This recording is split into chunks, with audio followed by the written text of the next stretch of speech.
पहले पवन भैया का गाना सुनिए, सबसे अच्छा गाते हैं। देखो भाई इनका आवाज क्या मचा दिया धूम। मेरा फेवरेट सॉन्ग है, उसको 2 लाइन में गुनगुनाना चाहता हूँ। हर सनहिया लगावल बहुत बात नहीं खे, नजरिया चुरावल बहुत बात होला।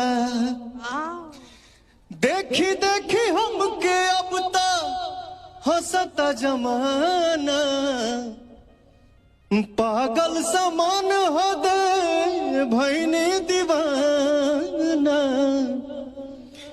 केहू के रोवावल बहुत बात नहीं खे, रोआ के हंसावल बहुत बात होला।